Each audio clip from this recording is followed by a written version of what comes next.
My name is Nina Camplin and I am the online arts facilitator for the VC Gallery.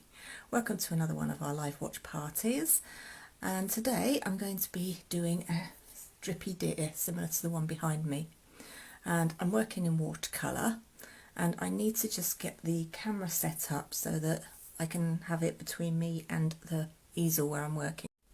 So I'm going to be working in watercolour today, and usually when I work in watercolour I need to keep it flat, but the whole point of today is that I want it to run down the page, so I'm keeping the paper vertical today. And I'm going to start off first of all with watercolour. Because it's transparent, it gets muddy very quickly. I want to actually retain some parts of this paper as white, so I'm going to be using it's an old candle, and I'm just going to use this as a kind of wax resist.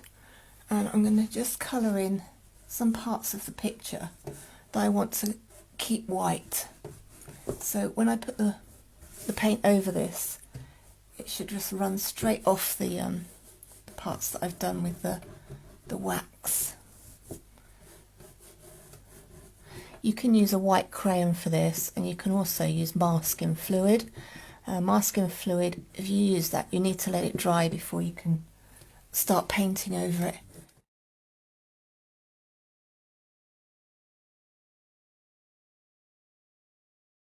I've got a pencil drawing there, but you probably can't see where I've put the wax.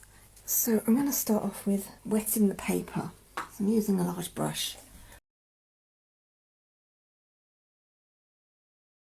I'm running water over the whole surface of the paper.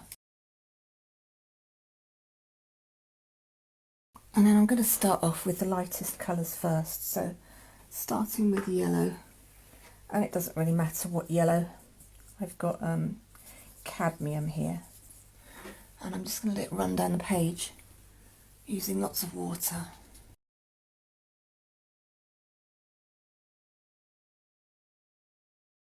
And then I add more water to it to make it actually run. And I'm going to go with some red next. So this is alizarin crimson, this colour.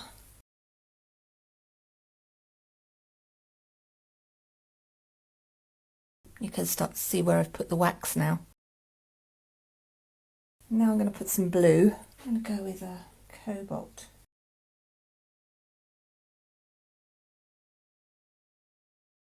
I've got some background runs throughout the whole thing. While I'm filling the background in, I might just put some spatters.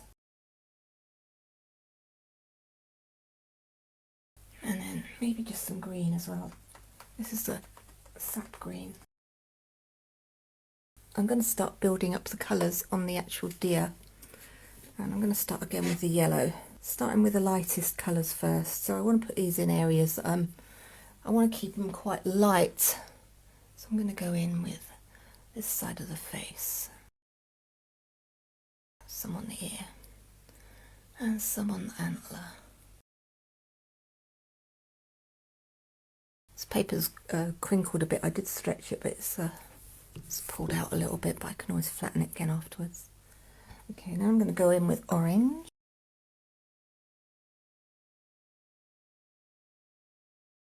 Still want this to run down a bit as well.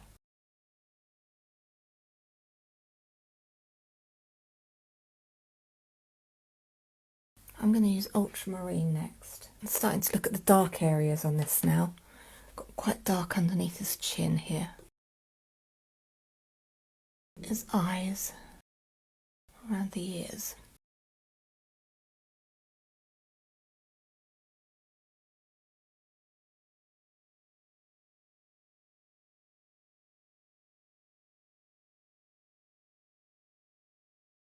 There's a few areas that I want to darken a little bit more, so I've actually got a purple lake here, which is like a violet colour.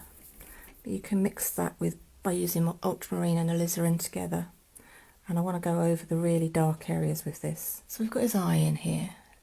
It's still bleeding out a little at the moment because it's so wet.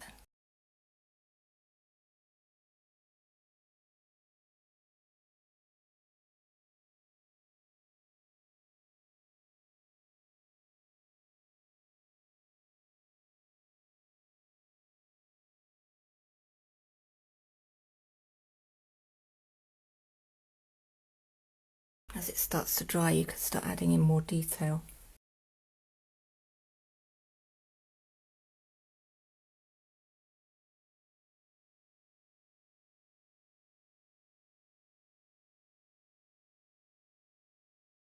It's just know when to stop now, because you start overlaying it too much and the colours start to become muddy, and I don't really want to do that.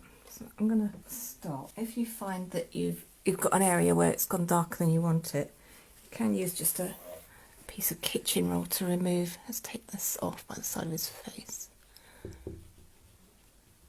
Get the edge in there a bit better. That's taken off the paper. Just do a little bit more on that bit there.